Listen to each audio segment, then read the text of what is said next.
Welcome to विद्यारूट chemistry. प्रिय विद्यार्थी मित्रांनो, बघा आत्तापर्यंत आपण atomic size, ionization energy, electron gain enthalpy, electron affinity सगळ्या कन्सेप्ट वगैरे पाहिलेले आहेत. तर आता बघायचं बेटा आपल्याला इलेक्ट्रोनिगेटिव्हिटी. बघा इलेक्ट्रोनिगेटिव्हिटी काय आहे. तर इलेक्ट्रोनिगेटिव्हिटी जर बघितलं द टेंडन्सी ऑफ ॲटमची काय असते बेटा, टेंडन्सी असते. Tendency of atom in a molecule attract the bonding pair of electron attract करतो कुणाकडे बेटा, towards itself is called as काय म्हणतो बेटा आपण, इलेक्ट्रोनिगेटिव्हिटी. काय म्हणतो बेटा आपण, इलेक्ट्रोनिगेटिव्हिटी. बघा आपण जर एक एक्झाम्पल घेतलं, बघा कन्सिडर केलं आपण बेटा, लक्ष द्या. समजा मी कन्सिडर केलं की ए बी मॉलिक्यूल आहे. कोण आहे बेटा तुमचा, ए बी काय आहे बेटा, मॉलिक्यूल आहे.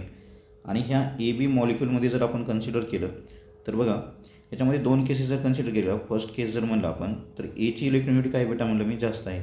एची इलेक्ट्रोनिगेटिव्हिटी काय आहे रे बेटा, जास्त आहे. एची निगेटिव्हिटी जास्त आहे कोणापेक्षा बेटा, बीपेक्षा. तर बघा ज्याची इलेक्ट्रोनिगेटिव्हिटी जास्त आहे त्याच्यावरती चार्ज काय येईल बेटा, निगेटिव्ह. ज्याची इलेक्ट्रोनिगेटिव्हिटी कमी आहे त्याच्यावर चार्ज काय येईल बेटा, पॉझिटिव्ह.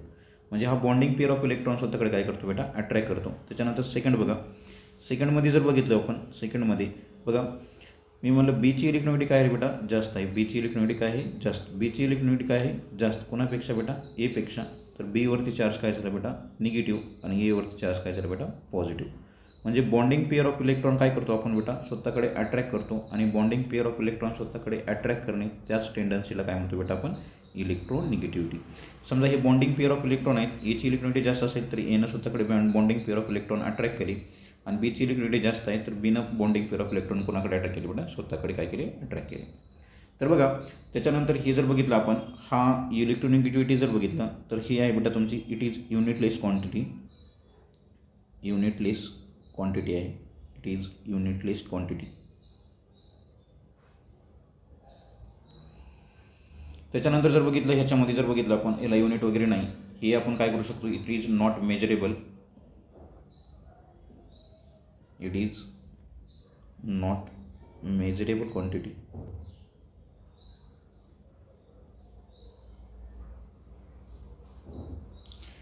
अँड इलेक्ट्रोनिगेटिव्हिटी जर बघितलं तर vary with surrounding atom, depend on surrounding atom. Depend on surrounding ॲटमवरती काय असते बेटा, डिपेंड असते. सराउंडिंग ॲटमवर काय असते बेटा, डिपेंड असते. सराउंडिंग ॲटमवर त्याची इलेक्ट्रोनिगेटिव्हिटी काय असते बेटा, डिपेंड असते.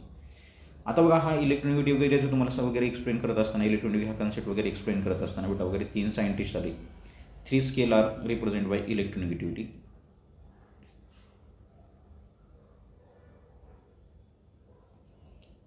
3 स्केल होते बेटा इलेक्ट्रोनिगेटिव्हिटी एक्सप्लेन करण्याची.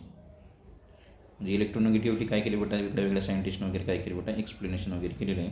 त्याचं बेटा 3 स्केल आहे. फर्स्ट स्केल आहे बेटा तुमचा पॉलिन स्केल.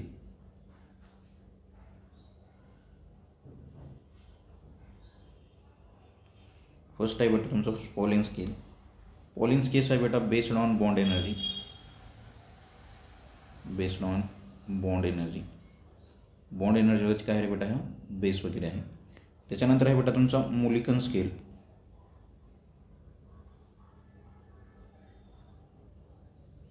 सेकंड आहे तुमचा बेटा मोलिकन स्केल.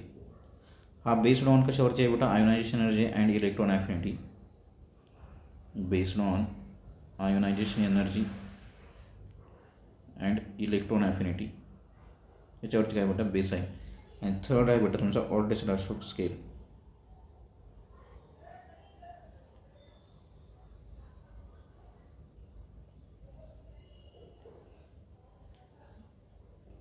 ऑर्डेस्डार्फ स्केल जर बघितलं तर हा बेस ऑन कशावरची बेस आहे बेटा, हा बेस्ड ऑन आहे बेटा तुमचा झेड इफेक्टिव्हवरती. कशावरची बेस आहे बेटा, बेस्ड ऑन झेड इफेक्टिव्ह. आता जर आपण बघितलं तर फर्स्ट स्केल जर बघितलं म्हणजे हे बेस्ड ऑन म्हणजे बॉन्ड एनर्जीच्या बेसिसवरती इलेक्ट्रोनिगेटिव्हिटी काय केलेली, एक्सप्लेन केलेली आहे. आयोनायझेशन एनर्जीच्या बेसिसवरती आणि इलेक्ट्रॉन ॲफिनिटीच्या बेसिसवरती बॉन्ड एनर्जी एक्सप्लेन केलेली आहे. झेड इफेक्टिव्हच्या बेसिसवरती बॉन्ड एनर्जी काय केलेली आहे बेटा, एक्सप्लेन केलेली आहे. तर हा इलेक्ट्रोनिगेटिव्हिटीचा काय बेटा तुमचा वगैरे कन्सेप्ट वगैरे आहे. आपण जर पुढे वगैरे आलो बेटा, पॉलिन स्केलला जर बघितलं आपण, पॉलिन स्केल बघा, पॉलिन स्केलनं वगैरे काय एक्सप्लेन केलेलं आहे बेटा. Pauling scale hydrogen is a reference element आहे. हायड्रोजन कुठला आहे बेटा तुमचा, रेफरन्स एलिमेंट आहे. कशामध्ये बेटा, पॉलिन स्केल्समध्ये. आपण जर बघितलं त्यांनी हायड्रोजनला काय केलं बेटा रेफरन्स वगैरे केलं तर हायड्रोजनचे हे आहेत तुमच्या बेटा इलेक्ट्रोनेगेटिव्हच्या व्हॅल्यू ती घेऊन आहेत. कशाची व्हॅल्यू आहेत बेटा इलेक्ट्रोनेगेटिव्हच्या घेऊन. थोडं हे मी डार्क पेननं काढलेलं आहे पण बघा व्यवस्थित तुम्हाला दिसत आहे. तर बघा हे इलेक्ट्रोनेगेटिव्हच्या व्हॅल्यू घेऊन आहेत. तुमच्या हायड्रोजनची व्हॅल्यू किती आहे बेटा 2.1 वगैरे आहे. नायट्रोजनची व्हॅल्यू किती आहे तुमची 3 आहे.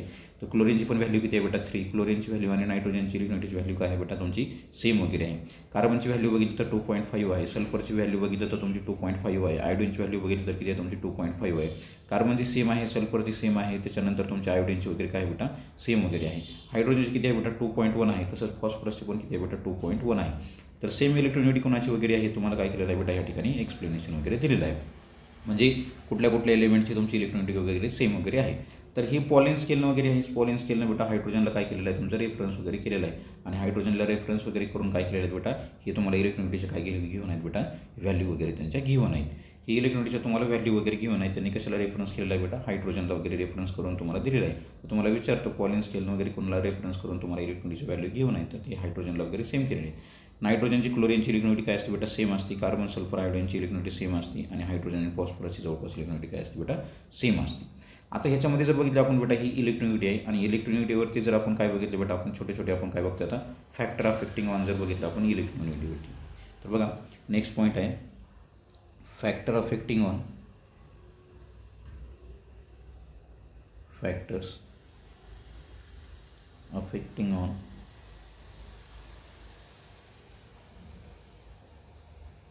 इलेक्ट्रोनेगेटिव्हिटी. इलेक्ट्रोनेगेटिव्हवरती आपण बघायचं बेटा फॅक्टर. आता इलेक्ट्रोनेगेटिव्हवरची जर आपण फॅक्टर वगैरे बघितलं तर फर्स्ट फॅक्टर वगैरे आहे आपला बेटा वगैरे बघितलं आपण साईज जर बघितला. फर्स्ट फॅक्टर काय बघितलं रे बेटा आपला साईजलाच वगैरे म्हणू शकतो बेटा तुमचं ऑर्बिट नंबर जे काय वगैरे आहे. आता लेफ्ट टू राईट जाताना इलेक्ट्रोनेगेटिव्हिटी काय होती बेटा साईज काय होत आहे बेटा कमी होत आहे. आपण जर बघितलं हे लेफ्ट वगैरे आहे आणि लेफ्ट टू राईट असताना साईज काय होत आहे बेटा कमी आणि टॉप टू बॉटम येताना साईज काय बेटा वाढत आहे. आता हे साईज वगैरे कमी झाली म्हणजे इलेक्ट्रोनेगेटिव्हिटी काय झाली बेटा जास्त झाली. इलेक्ट्रॉनला अट्रॅक्ट करण्याची टेंडन्सी काय झाली बेटा जास्त झाली. आणि आपण जर इलेक्ट्रोनेगेटिव्हिटीचं साईजचं जर रिलेशन बघितलं तर लेफ्ट टू राईट असताना साईज काय होती बेटा कमी होत असते आणि टॉप टू बॉटम येताना साईज काय होती बेटा वाढते. ज्याची साईज जास्त त्याची इलेक्ट्रोनेगेटिव्हिटी काय म्हणतो बेटा आपण कमी म्हणतो. म्हणून साईजचं आणि इलेक्ट्रोनेगेटिव्हिटीचं काय झालं रे बेटा रिलेशन काय झालं इन्व्हर्सली प्रोपोर्शनल. साईज आणि इलेक्ट्रोनेगेटिव्हिटीचं रिलेशन काय झालं बेटा इन्व्हर्सली. ज्याची साईज जास्त त्याच्यामध्ये इलेक्ट्रोनेगेटिव्हिटी काय झाली बेटा कमी वगैरे झाली. त्याच्यानंतर जर आपण नेक्स्ट फॅक्टर वगैरे झाला तर नेक्स्ट फॅक्टर आहे बेटा तुमचा वगैरे या साईडला वगैरे लिहूयात आपण म्हणजे तुम्हाला व्यवस्थित वगैरे दिसेल. या साईडला जर बघितलं आपण तर नेक्स्ट फॅक्टर आहे बेटा तुमचा शिल्डिंग इफेक्ट. कुठला आहे बेटा शिल्डिंग इफेक्ट. आता शिल्डिंग इफेक्ट जर बघितला त्याची साईज वगैरे जास्त असते तिथे शिल्डिंग इफेक्ट काय असतो ज्याचा जास्त. मग इलेक्ट्रोनेगेटिव्हिटी जर बघितलं इलेक्ट्रोनेगेटिव्हिटी ऑल्सो सेम ॲज काय म्हणतो आपण साईजलाच काय असेल बेटा शिल्डिंग इफेक्टची सेम वगैरे ऑर्डर असेल. मग शिल्डिंग इफेक्टची जर ऑर्डर बघितली आपण इलेक्ट्रोनेगेटिव्हिटीची ऑर्डर बघितली तर ते काय झाले बेटा एकमेकाला इन्व्हर्सली प्रोपोर्शनल झाले. त्याच्यानंतर जर आपण थर्ड फॅक्टर बघितलं थर्ड फॅक्टरवरती आलो बेटा आपलं थर्ड फॅक्टर आहे आपलं झेड इफेक्टिव्ह. कुठला आहे रे बेटा झेड इफेक्टिव्ह. आता इलेक्ट्रोनेगेटिव्हिटीमध्ये जर आपण झेड इफेक्टिव्ह फॅक्टर जर बघितला आपलं आहे झेड इफेक्टिव्ह. झेड इफेक्टिव्ह म्हणजे तुमचा इफेक्टिव्ह न्यूक्लिअर चार्ज आहे. काय आहे बेटा तुमचा इफेक्टिव्ह न्यूक्लिअर चार्ज. आता आपण जर बघितलं ज्याची साईज वगैरे लार्ज वगैरे आहे त्याचा झेड इफेक्टिव्ह काय असतो बेटा कमी असतो आणि ज्याची साईज वगैरे छोटी आहे त्याचा झेड इफेक्टिव्ह काय असतो बेटा जास्त असतो. म्हणून जर आपण इलेक्ट्रोनेगेटिव्हिटीचं झेड इफेक्टिव्हचं रिलेशन बघितलं तर इलेक्ट्रोनेगेटिव्हिटीचं आणि झेड इफेक्टिव्हचं रिलेशन कसं येतं बेटा डायरेक्टली प्रोपोर्शनल तुमचं रिलेशन असेल. कसं असेल बेटा तुमचं डायरेक्टली प्रोपोर्शनल रिलेशन असेल. म्हणून जर बघा ज्याची साईज जास्त त्याची झेड इफेक्टिव्ह काय म्हणतो कमी आणि ज्याची साईज छोटी त्याचा झेड इफेक्टिव्ह जास्त. तर इलेक्ट्रोनेगेटिव्हिटीचं झेड इफेक्टिव्हचं रिलेशन कसं झालं बेटा डायरेक्टली प्रोपोर्शनल झालं. आता बघा आपला फोर्थ फॅक्टर आहे बेटा फोर्थ फॅक्टर आहे महत्त्वाचा फॅक्टर आहे आपला हायब्रिडायझेशन. कुठला फॅक्टर आहे बेटा हायब्रिडायझेशन. आता हायब्रिडायझेशनच्या केसमध्ये जर कन्सिडर केलं हायब्रिडायझेशनच्या केसमध्ये जर आपण बघितलं बेटा तर बघा हायब्रिडायझेशन जर बघितलं आपण तर हायब्रिडायझेशन नावाचं कन्सेप्ट बघा. हायब्रिडायझेशन कशाला म्हणतो तुम्हाला माहीत आहे कन्सेप्ट वगैरे. आपण एक हायब्रिडायझेशन बघतोय एक आहे बेटा तुमचं sp3 वगैरे आहे. त्याच्यानंतर हायब्रिडायझेशन आहे बेटा तुमचं sp2 वगैरे आहे. त्याच्यानंतर हायब्रिडायझेशन वगैरे तुमचं काय आहे बेटा sp3 वगैरे आहे sp आहे. ह्याच्यामध्ये जर पर्सेंटेज ऑफ पी कॅरेक्टर जर बघितलं तर किती येणार बेटा 25% येणार पी कॅरेक्टर. ह्याच्यामध्ये किती येणार बेटा तुमचं 33.3% वगैरे काय येणार तुमचं पर्सेंटेज ऑफ एस कॅरेक्टर. आणि ह्याच्यामध्ये पर्सेंटेज ऑफ एस कॅरेक्टर किती येणार बेटा 50% वगैरे काय येणार बेटा तुमचं पर्सेंटेज ऑफ एस कॅरेक्टर. आता जनरली जर हे बघितलं तर कशामध्ये असतं बेटा मिथेनमध्ये असतं म्हणजे सिंगल बॉन्ड ऑल सॅच्युरेटेड असं म्हणू शकत नाही. हे सिंगल बॉन्डेड वगैरेमध्ये असू शकतं. हे डबल बॉन्ड आणि हे कशामध्ये येऊ शकतं बेटा ट्रिपल बॉन्डमध्ये येऊ शकतं.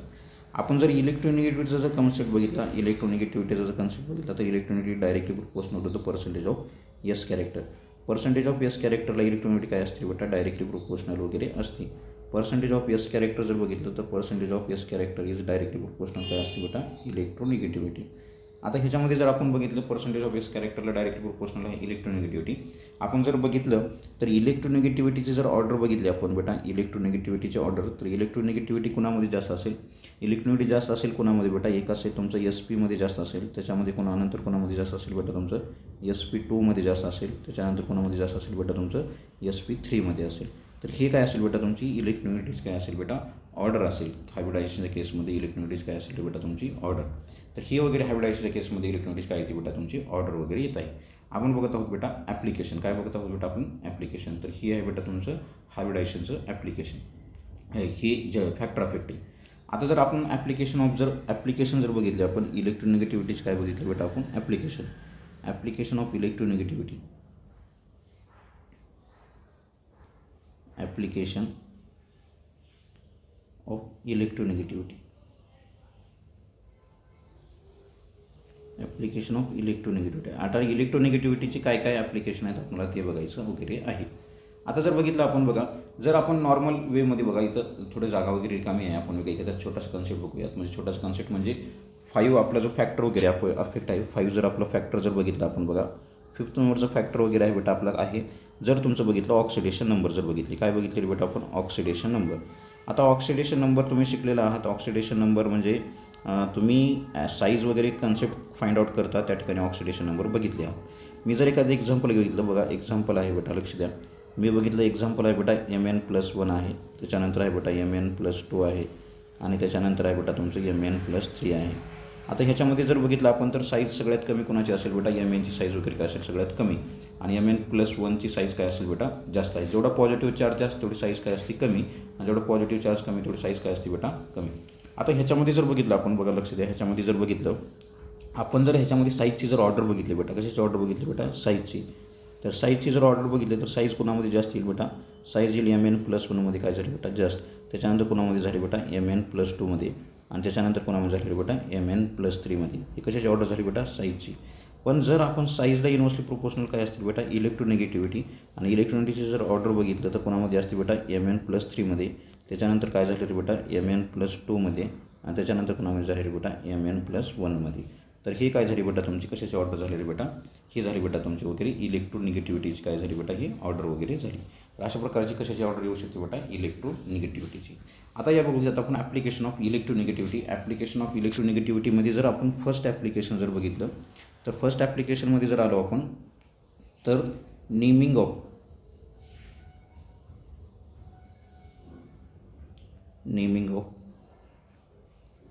Binary inorganic compound.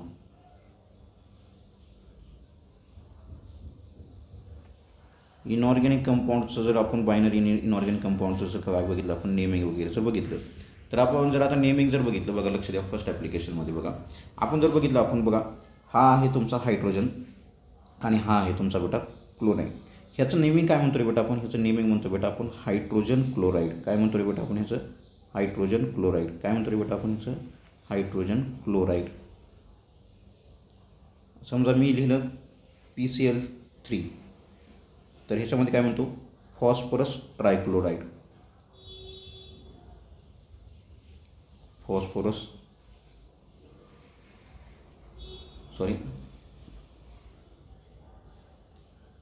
ह्याला म्हणतो आपण फॉस्फरस ट्रायक्लोराईड. काय म्हणतो रे बेटा आपण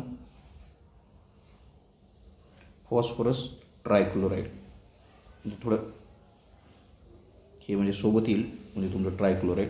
आता बघा ह्याची इलेक्ट्रोनिटी काय आहे बेटा तुमची, ह्याची इलेक्ट्रोनिटी काय आहे बेटा तुमची जास्त आहे, ह्याची इलेक्ट्रोनिटी काय आहे बेटा जास्त आहे. ज्याची इलेक्ट्रोनिटी जास्त आहे त्याला काय लिहिलं बेटा आपण एंडिंगला लिहिलं, ज्याची इलेक्ट्रोनिटी जास्त आहे त्याला काय लिहिलं बेटा आपण एंडिंगला लिहिलं. आणि एंडिंगला लिहित असताना शेवटी काय लावलं बेटा IDE. काय लावलं शेवटी बेटा IDE. म्हणून आपण कधी पण असं लिहित असताना बघा असं लिहित असतो आपण मोर इलेक्ट्रोनिगेटिव्ह एलिमेंट. आपण सुरुवातीला कधी पण लिहित असताना बघा मोर इलेक्ट्रोनिगेटिव्ह एलिमेंट काय करतो आपण बेटा मोर इलेक्ट्रोनिगेटिव्ह एलिमेंट कुठे लिहितो रे बेटा आपण एंडला लिहितो. मोर इलेक्ट्रोनिगेटिव्ह एलिमेंट कुठे लिहितो एंडला. आणि बघा लेस इलेक्ट्रोनिगेटिव्ह एलिमेंट जर बघितलं तर लेस इलेक्ट्रोनिगेटिव्ह एलिमेंट बघितलं तर काय लिहितो बेटा आपण फर्स्टला लिहितो. कुठे लिहितो रे बेटा फर्स्टला. आणि फर्स्टला लिहितो आणि ही एंडला लिहित असताना शेवटी काय लावतो बेटा आपण IDE लावतो. काय लावतो बेटा आपण IDE. आता ह्याच्यामध्ये आय डी वगैरे लावतो, जसं आपण Cl2O आहे बेटा, काय आहे रे बेटा, Cl2O आहे.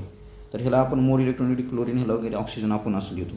आपण असं कधी लिहित नाही की असं कधी लिहितो का रे बेटा, OCl2 वगैरे असं लिहितो का कधी नाही. म्हणजे ही काय झालं बेटा, तुमचं फर्स्ट ॲप्लिकेशन झालं. आणि ह्या ॲप्लिकेशनमध्ये आपल्याला हे कसं शिकायचं आहे, naming of binary inorganic compound वगैरे आहेत. तर बायनरी इनऑर्गॅनिक कंपाऊंडचं आपण नेमिंग करत असताना जे मोर इलेक्ट्रोनिगेटिव्ह एलिमेंट आहेत त्याचं काय करतो बेटा, आपण नंतर वगैरे देतो. आणि जे लेस इलेक्ट्रोनिगेटिव्ह आहेत त्याला एक आपण फर्स्टला लिहितो. आणि शेवटी काय लावतो बेटा, आपण IDE लावतो. काय लावतो बेटा, आपण ID. जसं क्लोराईड आहे, ब्रोमाइड आहे, आयोडाईड वगैरे आहे. तर शेवटी काय लावतो बेटा, आपण ID वगैरे लावतो. हे एक आहे तुमचं ॲप्लिकेशन. आता आपण ॲप्लिकेशन नंबर सेकंडमध्ये जर आलो बघा, ॲप्लिकेशन नंबर सेकंड आहे. ॲप्लिकेशन नंबर सेकंडमध्ये बघितलं तर नेचर ऑफ बॉन्ड आहे. आता नेचर ऑफ बॉन्डमध्ये जर बघितलं आपण तर इलेक्ट्रोनिगेटिव्हिटी जर बघितलं, इलेक्ट्रोनिगेटिव्हिटी ग्रेटर दॅन जर 0.3 वगैरे असेल तर त्याला कुठला बॉन्ड म्हणतो बेटा, आपण पोलार बॉन्ड म्हणतो. आणि जर आपण सेकंड वगैरे जर बघितलं तर इलेक्ट्रोनिगेटिव्हिटीचा डिफरन्स जर बघितला तर इलेक्ट्रोनिगेटिव्हिटीचा डिफरन्स जर बघितला आपण लेस दॅन 0.3 वगैरे आहे तर त्याला काय म्हणतो बेटा, आपण नॉन पोलार बॉन्ड म्हणतो. काय म्हणतो बेटा आपण त्याला, नॉन पोलार बॉन्ड. तर हे पोलार बॉन्ड आणि नॉन पोलार बॉन्ड वगैरे हे पोलॅरिटी वगैरे काय होत असते बेटा, तुमची जनरेट वगैरे होत असते. आता आपण जर जनरली बघितलं तर सेम ॲटममध्ये कुठला बॉन्ड असतो बेटा, आपण जनरली जर बघितलं तर सेम ॲटममध्ये जो बॉन्ड असतो, सेम ॲटममध्ये बॉन्ड असतो तर तो असतो रे बेटा आपला, ते असतो बेटा तुमचा नॉन पोलार बॉन्ड. कुठला असतो बेटा, नॉन पोलार बॉन्ड. सेम ॲटममध्ये ते असतो बेटा तुमचा non polar bond. Same atom म्हणजे जसं आपण कन्सिडर वगैरे केलं, समजा हायड्रोजन एक्झाम्पल वगैरे फर्स्ट आहे, समजा कन्सिडर केलं बेटा आपण हायड्रोजन आहे. एक्झाम्पल नंबर सेकंड कन्सिडर केलं तुमचं आहे Br आहे, ब्रोमीन आहे. त्याच्यानंतर जसं थर्ड एक्झाम्पल कन्सिडर केलं तुमचं वगैरे फ्लोरीन वगैरे आहे. तर सेम ॲटममध्ये जो बॉन्ड असतो ते बॉन्ड कुठला असतो बेटा, पोलार बॉन्ड वगैरे असतो. आणि जर आपण डिफरंट ॲटममध्ये जर बॉन्ड बघितला, जनरली आपण मी म्हणतो वगैरे तुमचा डिफरंट ॲटममध्ये जर बॉन्ड बघितला, कशामध्ये बेटा, डिफरंट ॲटममध्ये. तर डिफरंट ॲटममध्ये जो बॉन्ड असतो तो बॉन्डला जनरली काय म्हणलं जातं बेटा, पोलार बॉन्ड म्हणलं जातं. काय म्हणलं जातं बेटा, पोलार बॉन्ड. पण आपण जर बघितलं जनरली जर बघितलं, समजा तुमचा CH वगैरे आहे, CH हे डिफरंट ॲटममध्ये बॉन्ड आहे, पण डिफरंट ॲटममध्ये बॉन्ड आहे तर हा बॉन्ड कुठला होईल तो बेटा तुमचा, पण हा बॉन्ड असतो तुमचा नॉन पोलार बॉन्ड असतो. कुठला बॉन्ड असतो बेटा, नॉन पोलार. हे एक तुम्ही वगैरे लक्षात ठेवणं गरजेचं आहे. जसं मी CClचा बॉन्ड बघितला तर हा कुठला येईल बेटा, पोलार बॉन्ड येईल. त्याच्यानंतर CBrचा बॉन्ड बघितला, हा कुठला बॉन्ड येईल बेटा, तुमचा पोलार बॉन्ड येईल. त्याच्यानंतर NCचा बॉन्ड बघितला तर कुठला बॉन्ड येईल बेटा, पोलार बॉन्ड येईल. त्याच्यानंतर NOचा बॉन्ड बघितला तर कशाचा बॉन्ड येईल बेटा, पोलार बॉन्ड येईल. त्याच्यानंतर जर बघितलं COचा बॉन्ड बघितला तर कुठला बॉन्ड येईल बेटा, पोलार बॉन्ड येईल. तर हे जे डिफरंट ॲटममध्ये बॉन्ड असतात ते बॉन्ड कुठले असतात बेटा, पोलार बॉन्ड असतात. डिफरंट ॲटममध्ये जे बॉन्ड असतील ते कुठले बॉन्ड असतील बेटा, पोलार. पण सेम ॲटममध्ये जो बॉन्ड आहे तो कुठला बॉन्ड असतो बेटा, नॉन पोलार. फक्त तुम्ही जर एकच एक्झाम्पल बघितलात, तर ते एक्झाम्पल म्हणजे CH हा डिफरंट ॲटममध्ये बॉन्ड आहे, पण तो बॉन्ड कुठला असेल बेटा, तुमचा नॉन पोलार वगैरे बॉन्ड आहे. ही आहे तुमचं ॲप्लिकेशन नंबर 2.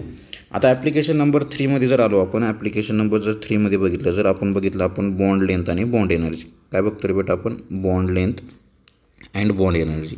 बॉन्ड लेंथ आणि बॉन्ड एनर्जीमध्ये जर बघितलं तर बॉन्ड लेंथ आणि बॉन्ड एनर्जीमध्ये जर आपण कन्सेप्ट जर बघितला तर काय म्हणजे इलेक्ट्रोनिगेटिव्हिटीचा वगैरे काय इफेक्ट वगैरे होत असतो बॉन्ड एनर्जीमध्ये आणि बॉन्ड लेंथमध्ये जर बघितलं आपण तर. आता बघा लक्ष द्या, ह्याच्यामध्ये जर बघितलं आपण जर इलेक्ट्रोनिगेटिव्हिटी जर बघितलं, इलेक्ट्रोनिगेटिव्हिटी जर बघितलं तर डायरेक्टली प्रोपोर्शनल असेल कोणाला बेटा, बॉन्ड एनर्जीला. कशाला एनर्जी असेल बेटा, बॉन्ड एनर्जीला. बॉन्ड जेवढा स्ट्रॉंग, आता बॉन्ड कधी स्ट्रॉंग होत असतो, ज्याची साईज वगैरे काय असते बेटा, कमी वगैरे असतो. आणि इन्व्हर्सली प्रोपोर्शनल कशाला असते बेटा, तुमचं बॉन्ड लेंथला. कशाला असतील बेटा तुमची, बॉन्ड लेंथ. म्हणजे इलेक्ट्रोनिगेटिव्हिटीचं आणि ह्याचं बॉन्ड लेंथचं रिलेशन कसं असेल, इन्व्हर्सली प्रोपोर्शनल. आणि बॉन्ड एनर्जीचं रिलेशन कसं असेल बेटा, तुमचं डायरेक्टली प्रोपोर्शनल असेल. बघा मी तुम्हाला समजावून सांगतो एकदम ह्याच्यामध्ये. आता जर आपण जर बघितलं, हे साईज काय बेटा, छोटी आहे आणि साईज काय रे बेटा, लार्ज आहे. एक साईज छोटी आहे आणि एक साईज लार्ज वगैरे. ह्याची इलेक्ट्रोनिटी काय असेल बेटा, जास्त वगैरे असेल. ह्याची इलेक्ट्रोनिटी काय असेल बेटा, जास्त. आणि ह्याची इलेक्ट्रोनिटी काय असेल बेटा, कमी असेल. आता ह्याच्यामध्ये स्ट्रेंथ काय झाली बेटा, जास्त झाली. म्हणजे स्ट्रेंथ जास्त झाली तर ह्याची बॉन्ड एनर्जी काय झाली बेटा, जास्त झाली. ह्याला ब्रेक करण्यासाठी बॉन्ड एनर्जी काय लागेल, जास्त लागेल. म्हणून इलेक्ट्रोनिटी इज डायरेक्टली प्रोपोर्शनल कशाला असेल बेटा, बॉन्ड एनर्जीला. आता ह्याची साईज काय असेल बेटा, मोठी असेल तर ह्याची बॉन्ड लेंथ काय झाली, कमी. तर इन्व्हर्सली प्रोपोर्शनल कोणाला असेल बेटा, बॉन्ड लेंथला. त्याच्यानंतर जर आपण जर बघितलं फोर्थ ॲप्लिकेशन आहे बेटा तुमचं metallic and non metallic character. कुठलं असेल बेटा तुमचं, metallic and non metallic character. Metallic and non मेटॅलिक कॅरेक्टरमध्ये जर बघितलात तर बघा लक्ष द्या, मेटॅलिक कॅरेक्टर कोणामध्ये जास्त असतं, नॉन मेटॅलिक कॅरेक्टर कोणामध्ये जास्त असतं तुम्हाला माहिती आहे. लेफ्ट साईडला कोण प्रेझेंट आहेत बेटा, मेटल प्रेझेंट आहेत आणि राईट साईडला कोण प्रेझेंट आहेत बेटा, नॉन मेटल वगैरे प्रेझेंट आहेत. आता आपण जर बघितलं जनरली तर मला सांगा लेफ्ट टू राईट जात असताना आणि टॉप टू बॉटम येत असताना जर आपण बघितलं तर बघा लेफ्ट टू राईट जात असताना काय होत असतं, इलेक्ट्रोनिगेटिव्हिटी जो आहे ना तर ही इलेक्ट्रोनिगेटिव्हिटी काय होत असते बेटा, इन्क्रीज होत असते आणि टॉप टू बॉटम येत असताना इलेक्ट्रोनिगेटिव्हिटी काय होत असते बेटा, डिक्रीज वगैरे होत असते. आता ह्याच्यामध्ये मेटॅलिक कॅरेक्टर काय आहे बेटा, जास्त आहे. ह्याच्यामध्ये मेटॅलिक कॅरेक्टर काय आहे रे बेटा, जास्त आहे. आणि ह्याच्यामध्ये नॉन मेटॅलिक कॅरेक्टर वगैरे काय आहे रे बेटा, जास्त वगैरे आहे. आता जर आपण जनरली जर बघितलं तर मला सांगा लेफ्ट टू राईट जाताना इलेक्ट्रोनिगेटिव्हिटी काय होती बेटा, वाढते. इलेक्ट्रोनिगेटिव्हिटी मग लेफ्ट टू राईट जाताना नॉन मेटॅलिक कॅरेक्टर पण वाढत आहे. म्हणून मी म्हणू शकतो बेटा नॉन मेटॅलिक कॅरेक्टरला इलेक्ट्रोनिगेटिव्हिटी काय झाली बेटा, डायरेक्टली प्रोपोर्शनल झाली. म्हणजे नॉन मेटॅलिक कॅरेक्टर जेवढं जास्त तेवढी इलेक्ट्रोनिगेटिव्हिटी काय झाली बेटा, जास्त वगैरे झालेली आहे. आणि जर इलेक्ट्रोनिगेटिव्हिटी युनिव्हर्सली प्रोपोर्शनल कोणाला असेल बेटा, मेटॅलिक कॅरेक्टरला. कोणाला युनिव्हर्सली प्रोपोर्शनल असेल बेटा, तुमच्या मेटॅलिक कॅरेक्टरला काय असेल बेटा, युनिव्हर्सली प्रोपोर्शनल. म्हणजे हे झालं तुमचं इलेक्ट्रोनिगेटिव्हिटीचं रिलेशन कोणासोबत बेटा, मेटॅलिक कॅरेक्टर आणि नॉन मेटॅलिक कॅरेक्टरसोबत. त्याच्यानंतर आहे बेटा लास्ट ॲप्लिकेशन आहे तुमचं नेचर ऑफ ऑक्साईड. काय रे बेटा तुमचं नेचर ऑफ ऑक्साईड, किंवा आपण असं म्हणू शकतो नेचर ऑफ ऑक्साईड किंवा नेचर ऑफ ऑक्साईड जर बघितलं आपण बघा लास्ट ॲप्लिकेशन आहे ह्याच्यामध्ये महत्त्वाचं आहे ॲप्लिकेशन. ते ॲप्लिकेशन आहे म्हणजे तुमचं बेटा नेचर ऑफ ऑक्साईड. कुठलं आहे रे बेटा, nature of oxide. Nature of ऑक्साईडमध्ये जर बघितलं आपण, नेचर ऑफ ऑक्साईड्समध्ये जर बघितलं आपण तर नेचर ऑफ ऑक्साईडमध्ये बघा लक्ष द्या, मी कन्सिडर केलं बेटा हा मेटल आहे, हा आहे तुमचा बेटा ओ आणि हा आहे बेटा तुमचा एच. आता ह्याच्यामध्ये जर कन्सिडर केलं, मी जर म्हणलं ह्या मेटलची इलेक्ट्रोनिगेटिव्हिटी काय आहे रे म्हणलं मी, जास्त आहे म्हणलं, मेटलची इलेक्ट्रोनिगेटिव्हिटी काय म्हणलं जास्त, तर हा मेटल काय करेल बेटा, इलेक्ट्रॉन स्वतःकडे काय करेल बेटा, अट्रॅक्ट करेल. तर हा ऑक्सिजन कोणापासून इलेक्ट्रॉन अट्रॅक्ट करेल बेटा, हायड्रोजनपासून. तर ही एच प्लसच्या फॉर्ममध्ये बाहेर निघून जाईल. म्हणजे एच प्लसच्या फॉर्ममध्ये जे बाहेर निघून जातात त्याला काय म्हणतो बेटा आपण, ॲसिडिक नेचर. काय म्हणतो रे बेटा आपण, त्याला ॲसिड म्हणतो. त्याला काय म्हणतो रे बेटा आपण, ॲसिड्स. त्याच्यानंतर जर बघितलं हा मेटल आहे आणि हा आहे तुमचा बेटा ओ आहे आणि हा तुमचा बेटा हायड्रोजन आहे. ह्याच्यामध्ये जर आपण कन्सिडर केलं ह्याची जर इलेक्ट्रोनिटी काय आहे म्हणलं बेटा, कमी आहे. ह्याची इलेक्ट्रोनिटी काय आहे रे बेटा तुमची, कमी आहे. याची इलेक्ट्रोनिटी कमी असेल तर बघा हे इलेक्ट्रॉन स्वतःकडे अट्रॅक्ट करेल का बेटा, नाही करेल. म्हणजे हा तुमचा ऑक्सिजन स्वतःकडे अट्रॅक्ट करेल. ऑक्सिजन अट्रॅक्ट केला तर हा कशामध्ये ब्रेक होईल बेटा, OH मायनसमध्ये ब्रेक होईल. आणि जे OH मायनसमध्ये ब्रेक होत असतात त्याला काय म्हणतो आपण बेटा, बेस म्हणतो. काय म्हणतो रे बेटा आपण त्याला, बेस. तर अशा प्रकारचं ॲसिड आणि बेस वगैरे काय झालं ह्याच्यावर बेटा आयडेंटिफिकेशन झालं. जसं जर आपण बघितलं NaOH जर बघितला तुमचा तर NaOH काय असेल तर बेटा तुमचा काय असेल, बेस वगैरे असेल. म्हणजे हा काय देतो तुमचा OH मायनस देतो. हा OH मायनस दिला तर काय झालं बेटा तुमचा वगैरे काय आहे बेटा, बेस वगैरे आहे. त्याच्यानंतर जर बघितलं तुमचा H3PO4 आहे, H3PO4 आहे, हा काय देईल बेटा तुमचा H प्लस देईल. म्हणून ह्याला काय म्हणू शकतो बेटा आपण, ॲसिड म्हणतो. ह्याला काय म्हणतो बेटा आपण, ॲसिड. त्याच्यानंतर जर बघितलं जे OH देतात आणि जे H प्लस देतात त्याला काय म्हणलं, बेस, आणि त्याला काय म्हणलं होतं आपण, ॲसिड. तर हे बेस आणि ॲसिड असून नेचर ऑफ हायड्रॉक्साईड म्हणून आपण काय करू शकतो बेटा आपण, हायड्रॉक्साईड, ऑक्साईड नाही सॉरी, ही हायड्रॉक्साईड पण म्हणू शकतो बेटा आपण, कारण ह्याच्यामध्ये हायड्रॉक्साईड आहेत. तर ह्याला काय म्हणतो बेटा आपण, हायड्रॉक्साईड वगैरे म्हणू शकतो. काय म्हणतो बेटा आपण, हायड्रॉक्साईड. आता ह्याच्यामध्ये ॲसिड जसं बेसिक नेचर वगैरे आहे तसंच वगैरे खाली नेचर आहे बेटा, नेचर ऑफ ऑक्साईड जर बघितलं तर तुमचं वगैरे लास्ट ॲप्लिकेशन जर बघितलं तर ते आहे बेटा तुमचं नेचर ऑफ ऑक्साईड. आता नेचर ऑफ ऑक्साईड हा अतिशय महत्त्वाचा पोर्शन वगैरे आहे. नेचर ऑफ ऑक्साईड जर बघितलं तर हा अतिशय महत्त्वाचा कन्सेप्ट आहे.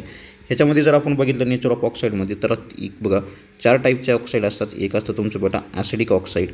त्याच्यानंतर आहे जर तुमचं आहे नेक्स्ट आहे बेटा बेसिक ऑक्साईड. त्याच्यानंतर असतं बेटा तुमचं न्यूट्रल ऑक्साईड. काय असतं रे बेटा तुमचं, न्यूट्रल ऑक्साईड. आणि तुमची लास्ट वगैरे काय रे बेटा तुमचे ॲम्फोटरिक ऑक्साईड. त्याच्यामुळं हा जो आहे तुम्हाला नेचर ऑफ ऑक्साईड तर हा तुम्हाला आहे बेटा पिरियॉडिक टेबलमध्ये आहे, D आणि F ब्लॉकमध्ये आहे, त्याच्यानंतर P ब्लॉकमध्ये आहे. हा तुमचा प्रत्येक चॅप्टरमध्ये तुम्हाला नेचर ऑफ ऑक्साईड वगैरे येणार वगैरे आहेत. तर ही आहे बेटा आपला काय बेटा हा लास्ट पोर्शन आहे तुमचा नेचर ऑफ ऑक्साईडचा. तर आतापर्यंत आपण काय बघितलं बेटा, इलेक्ट्रोनिगेटिव्हिटीचं कन्सेप्ट वगैरे बघितलेलं आहे, त्याचे ॲप्लिकेशन वगैरे बघितलेले आहेत आणि त्याच्यावरती फॅक्टर काय काय वगैरे अफेक्ट वगैरे करतात ह्या सगळ्या गोष्टी आपण वगैरे बघितलेल्या आहेत. पॉलिन स्केल वगैरे आला, पॉलिन स्केलने इलेक्ट्रोनिटीचा स्केल सांगितला. त्याच्यानंतर 3 सायंटिस्ट वगैरे आले, 3 सायंटिस्टने वगैरे एक्सप्लेन केला आणि व्हॉट इज मीन बाय इलेक्ट्रोनिटी. तर ह्या सगळ्या कन्सेप्ट मी तुम्हाला काय केलेले बेटा एक्सप्लेन वगैरे केलेल्या आहेत. अँड थँक्यू बेटा.